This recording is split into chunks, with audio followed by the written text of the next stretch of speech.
doubt it.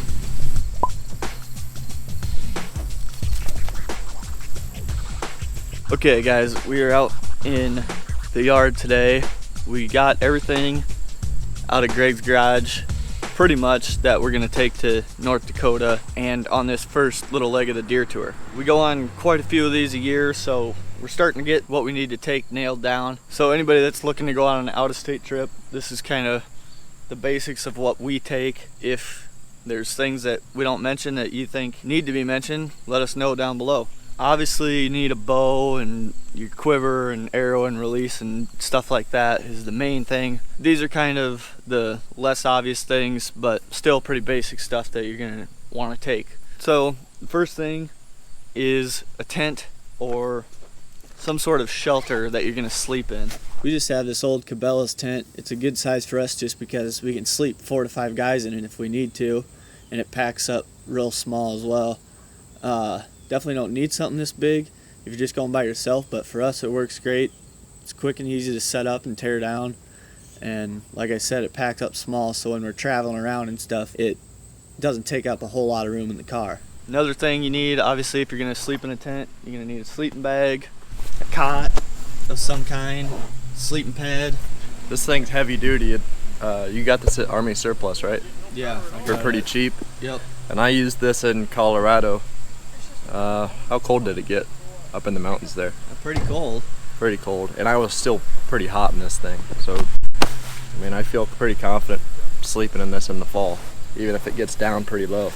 Yeah, those things are sweet. I think it's a mummy bag. I got it from the Army Surplus quite a few years ago, but that's what you're gonna need if you're tent camping. Another thing that we usually take is a cooler, obviously, for deer meat, food, drinks, anything you need to keep cold.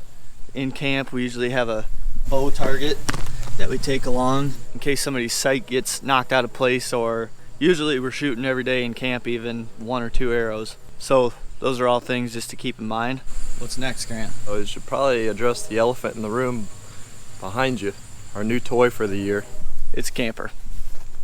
So go ahead and follow me inside of this puppy. Come on in here. It's pretty roomy for how compact it looks on the outside. And you got this little seating area / table for editing, and for resting the head. Is it comfortable or not? That's pretty solid. We'll take this to North Dakota.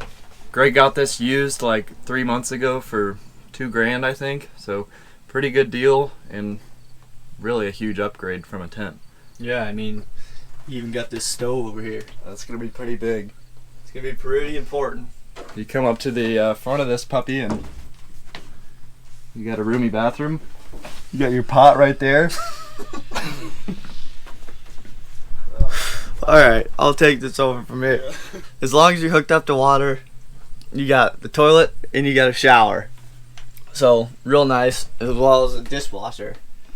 So, as long as we're in campsites that have water and electricity hookups, it'll be really nice. We'll be able to use all this stuff. So, that's pretty sweet. I'm still not over the tent camping myself, but I think we'll put that to use at some point this fall. Got your spare on the back in case we have a blowout, which fairly good odds of that. And Greg, it kind of used weed whacked. You've been missing a spot there. I'll get it for you.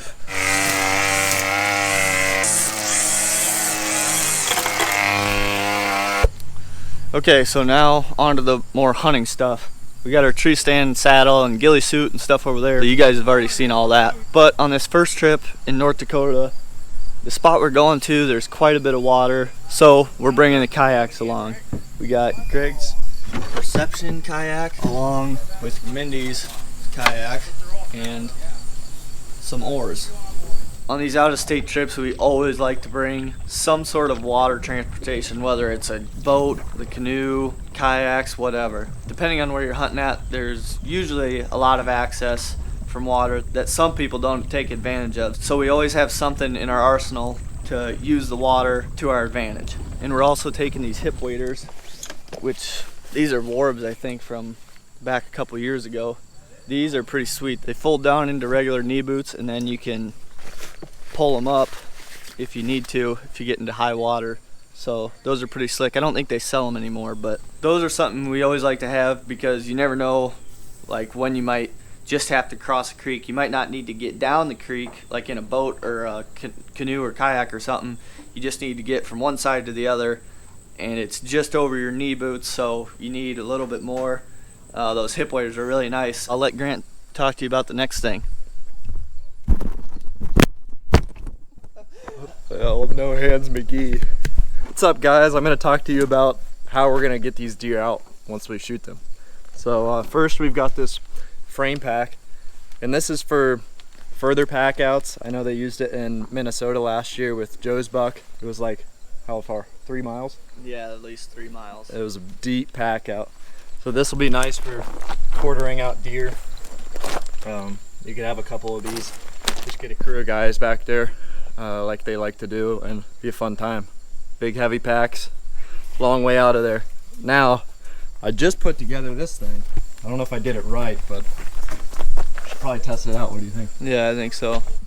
So the guys had one of these last year, but they lost a couple pins for it. Got one pin, don't have the other one, so I think we're gonna try to ratchet it together.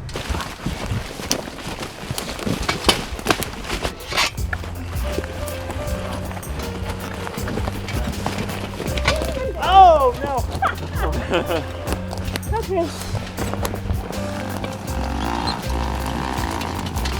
They bought this new thing. As you can see, it works perfectly. So this will be nice for the shorter pack outs. It's easier just to bring the whole deer out than quarter it up and put it on the frame packs. So we will definitely be taking this to North Dakota. Alright guys, well that's pretty much the basics of what we're taking other than a bow and stuff like that, obviously. You might want to get yourself one of these as well, I guess. A ghillie suit. This thing smells awful. Yeah, I'm sure it does smell terrible.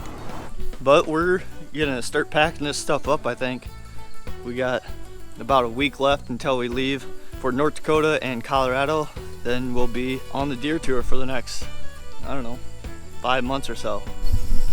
Yeah, it's a tough lump. That's there. It really helps you blend in when you're closing in, like inside bow range. Yeah, it's like having a sack of something. Yeah. Yeah, this thing just smells like Zach sweat. Covered in burrs.